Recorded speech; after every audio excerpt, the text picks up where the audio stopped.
Welcome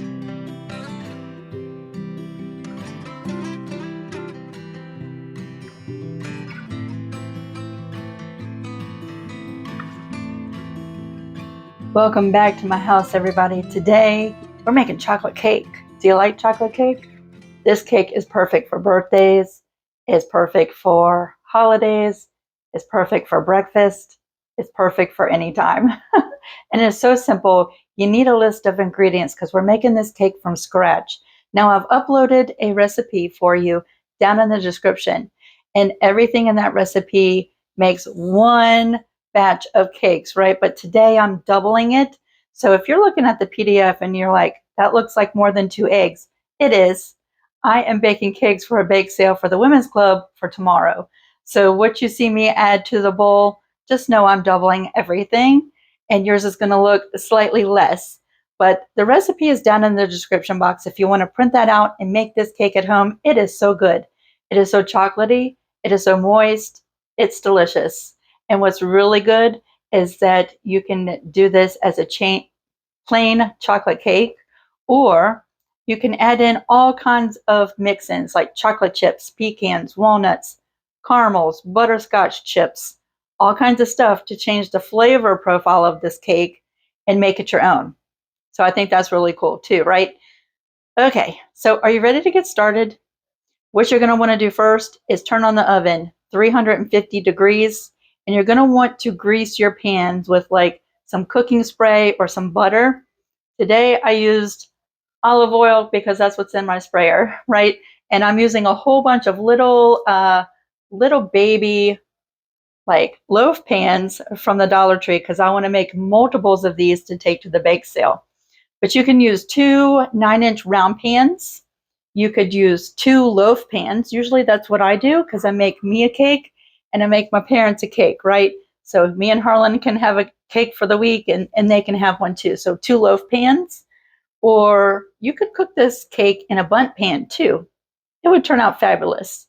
So grease your pan or pans and gather your stuff and let's go make a cake. Okay, in a big mixing bowl, we're going to combine all of our dry ingredients. So I have my flour. I'm just going to use a sifter because that starts to break down all the little bits that are kind of clumped together. And it almost starts mixing this together as you're sifting everything in, right? So let's add the flour in.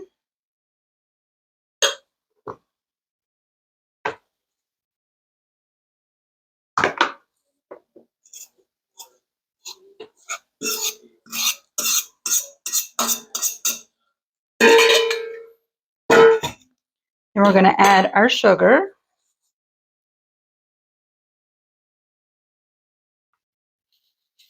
I have some regular white sugar mixed in with some raw sugar. So if you see some darker sugar, that's actually just raw sugar mixed together. I ran out of raw sugar, so I am using some plain regular sugar as well. I actually prefer using the raw sugar though. Then we're going to add in our cocoa powder. That's really where all the clumps are right there.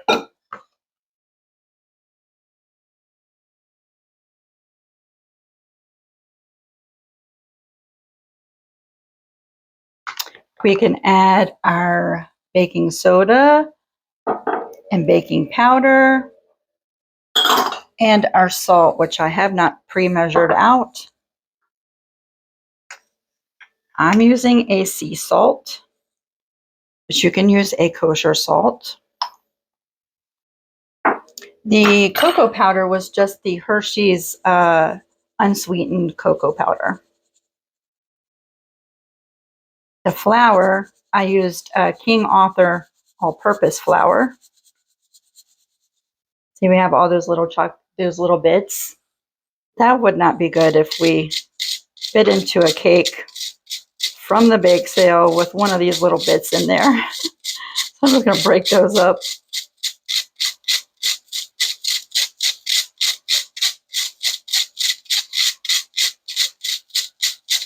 My baking powder is clumpy too. I'm not really sure why.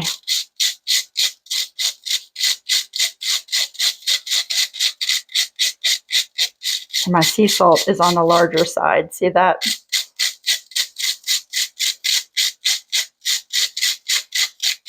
The salt will dissolve though, because we're getting ready to add our wet ingredients here in just a little bit. I just mainly want to break up that chocolate powder and the baking powder clumps. The salt will dissolve here in just a minute. All right, there we go. Now we're going to set that aside. And we're going to start mixing our wet ingredients. There goes my oven. It's preheated. Let me make some room. Now in a small bowl, go ahead and add your eggs.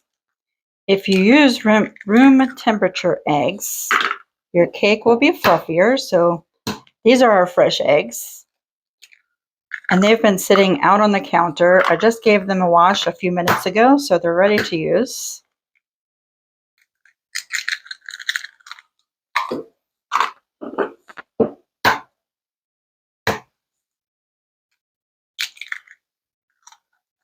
We're going to go ahead and just give them a good stir and just beat them all so that they're combined. They mix in a lot easier to the wet ingredients if you do this first.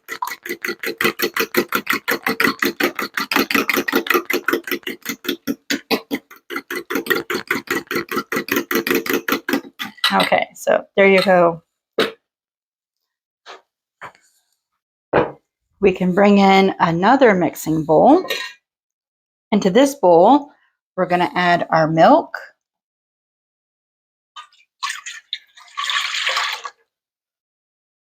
our oil. I'm using avocado oil.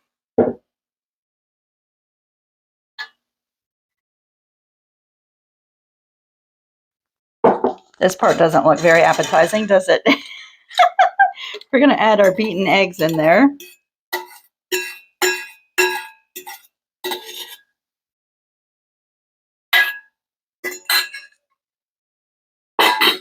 And our vanilla. I think what would be really good, you know the chocolate oranges you can get at Christmas time? Instead of using vanilla extract, substitute that out for an orange flavored extract, right? Wouldn't that be so good? Do you like the chocolate oranges? All right, we've got that in there. And then we're going to whisk this and just combine all of these wet things together.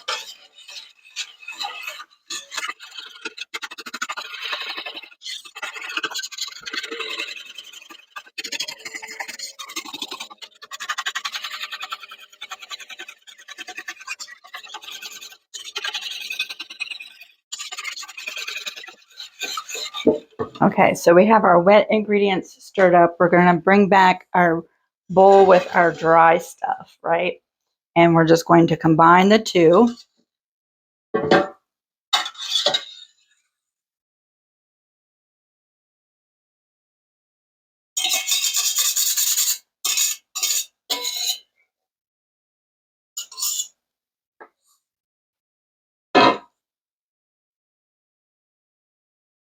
And I like to get it going combined pretty well.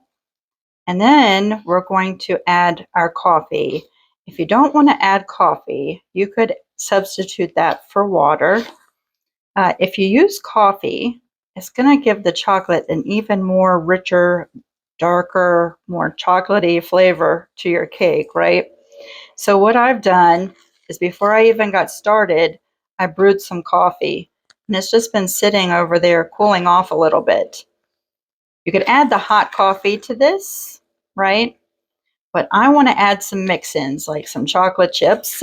And the hot coffee, I believe, would possibly melt those chocolate chips. Although adding hot coffee to this is probably going to cool that coffee down quite a bit, right? I just don't want to chance my chocolate chips melting, so I brewed my coffee a few minutes before I got started.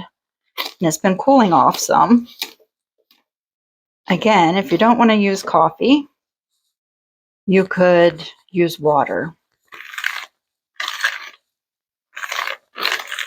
I could see if you were making a birthday cake for a little one, you might not want to use coffee. Can you imagine a birthday party?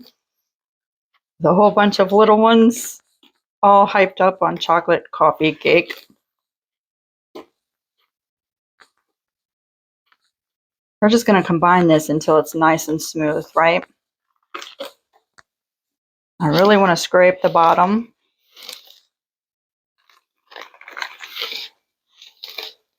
Let me just tell you, I think this would be way easier in the KitchenAid.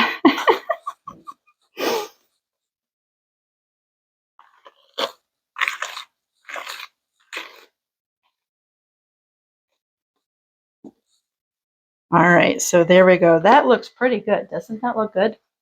Now I'm going to go ahead and measure out my coffee.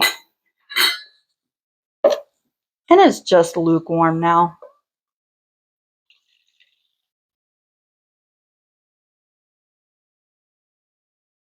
Although I see a little bit of steam coming off of there, just a tiny bit.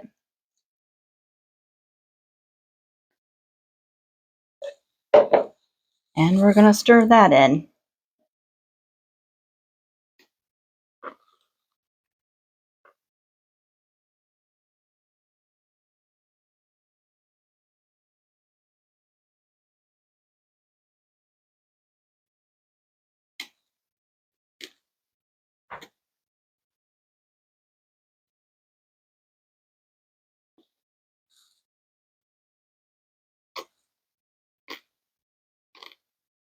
Now you might start to notice when you're making the cake and you add your coffee or your water that this batter looks really thin, right? Really thin and kind of runny looking. It's supposed to look like that. You haven't done anything wrong.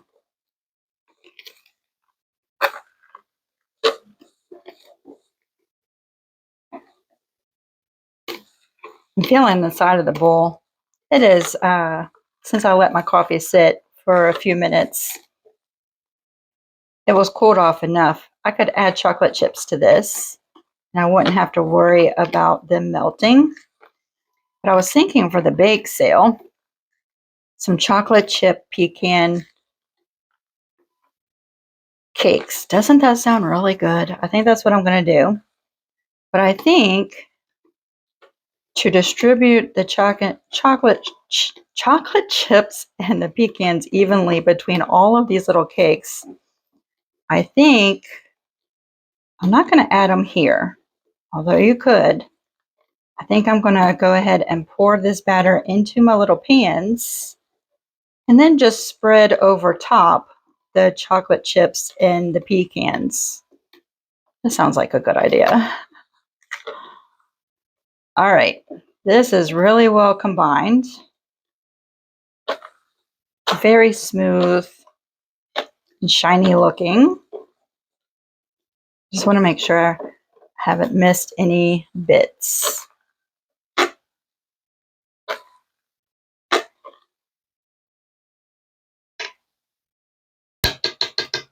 Now we can go ahead and put these in our pans. Again, split up your cake batter evenly between two 9-inch round cake pans or two regular size like loaf pans, like what I use for my bread. You could put it in a bundt pan and make one bigger, nice, pretty round cake, right? Today I'm going to divide this as much as I can into several little mini loaf pans. So let's go do that.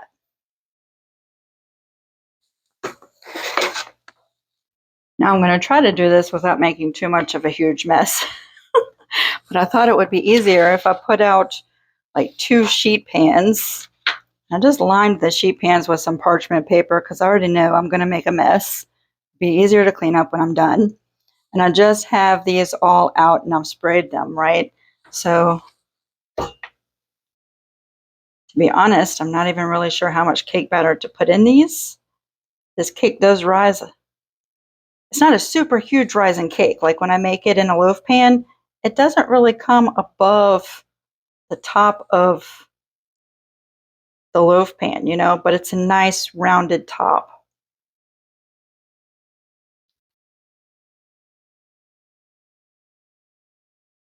We'll see how we can do just eyeballing it.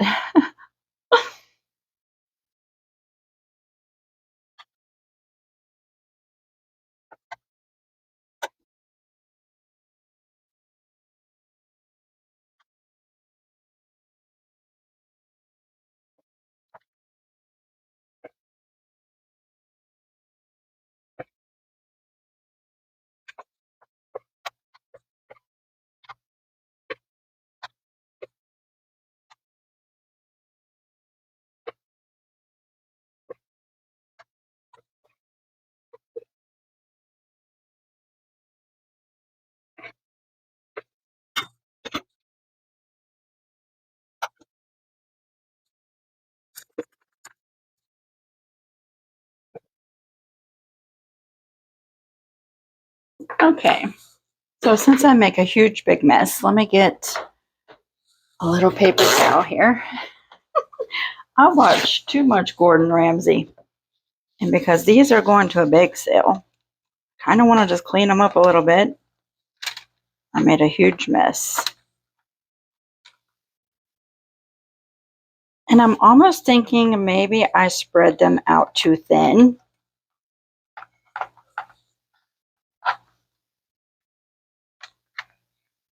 But it'll give them more items to sell at the bake sale, even if they don't come over the top, right? That'll be a nice little personal sized cake. These pans are hard to clean. That little ridge right there.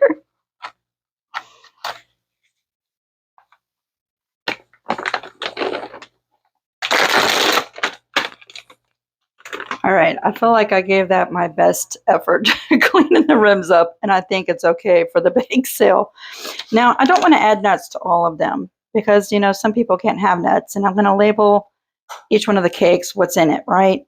So these will do without nuts, but these, I'm going to sprinkle some pecans right on the top because that just sounds delicious to me.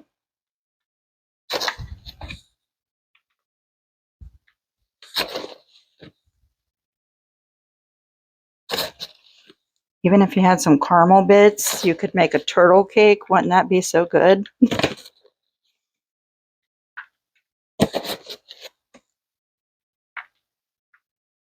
Okay, so there's some pecans, and I thought for all of them, can you ever have enough chocolate? That's a silly question. So I'm going to add some semi-sweet chocolate chips to all of them.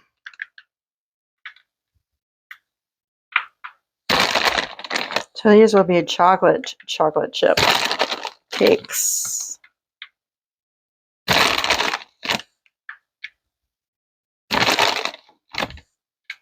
I have a feeling the chocolate chips are going to sink. And perhaps the nuts too, because this is a pretty thin cake batter. It's not like a pound cake. But wouldn't that be nice to have a little chocolate surprise at the bottom of the cake, right? Now I might have to check on these a couple of times. Normally you would bake this about 35 minutes. I think that's right. If it's wrong, I'm going to put it up on the screen. 35 minutes. But because these are such small little pans, and the pans you might use might be smaller too, you just want to keep an eye on it, right? You want to cook it until you can insert a fork or a toothpick in the middle of the cake and it comes out clean. So that might vary depending on your oven or the size pans you're using.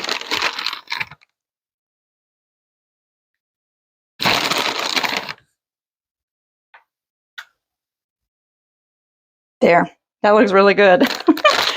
Okay, put those here in a jar. I'm going to go ahead and stick these in the oven, and we'll take a look at them when they come out.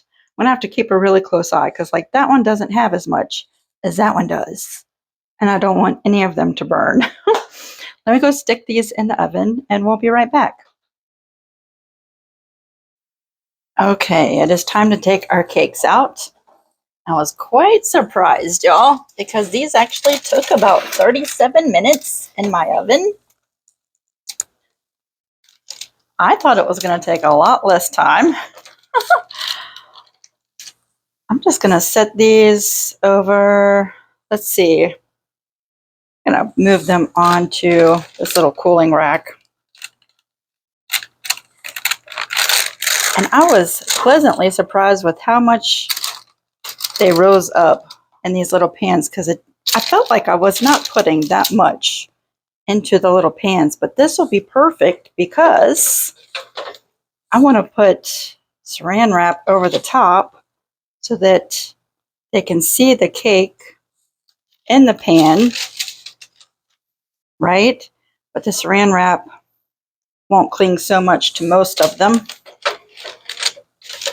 So what you're going to do is you're going to just take your cakes out of the oven and you're going to put them on a wire cooling rack. And after about 15 minutes, when the cake is cooled off quite a bit, you can take the cake out of your pans and then finish cooling all the way on the wire rack.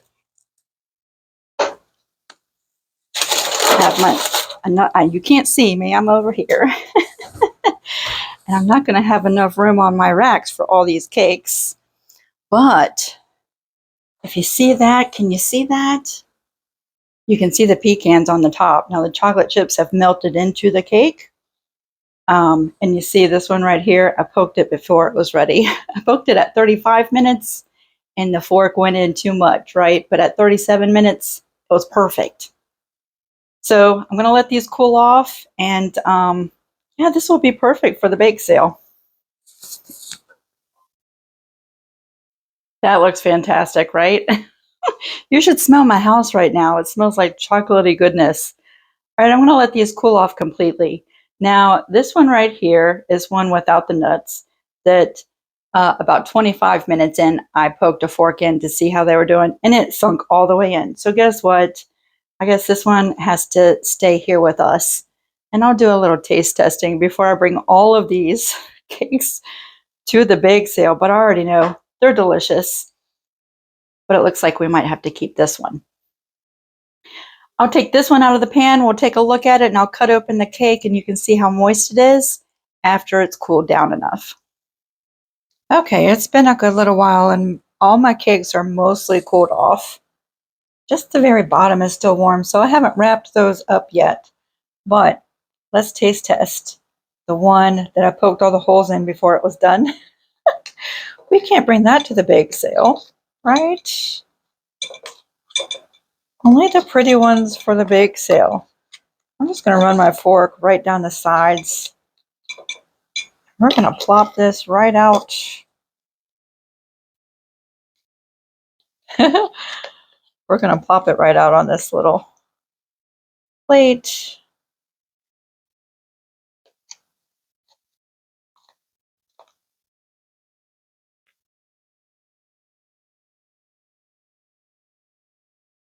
There we go. The chocolate chips made it want to stick to the bottom. Look at the chocolatey chips. If you line your pans with parchment paper, they'll release much easier from your pans. So keep that in mind. I just didn't want a piece of parchment paper at the bottom of these cakes and someone accidentally bite into it and they're like, what the heck is this? You know what I'm saying? So I didn't want to do the parchment paper in the bottom, but they'll lift much cleaner and easier if you line your pans with the parchment paper. Look how moist that is from the chocolate. Just cut this cake in half like this. Look at that. My lighting is not that great in here. but look how soft and moist that cake is. Oh my goodness. That is so good. Mmm, that is delicious. I really love it with the coffee in it. And the thing is, it doesn't taste like coffee, but the chocolate flavor is on point with this cake. That is so good. All right, y'all. I'm only eating this part. I'll save this for Harlan, who's gone to see about another queen bee for our hive. Evidently, our queen bee has left town. Who knew that was such a thing? She ran away, or she didn't make it. I don't know. We're getting a new queen bee. If you try this cake, I would love to know what you think about it. Let me know down in the comment section. And don't forget to print off the recipe, right? Save that. I think you're going to love this. Okay, everybody, I'm going to go enjoy this part of the cake. And I'll see y'all really soon. Thanks for hanging out here at my house. Bye.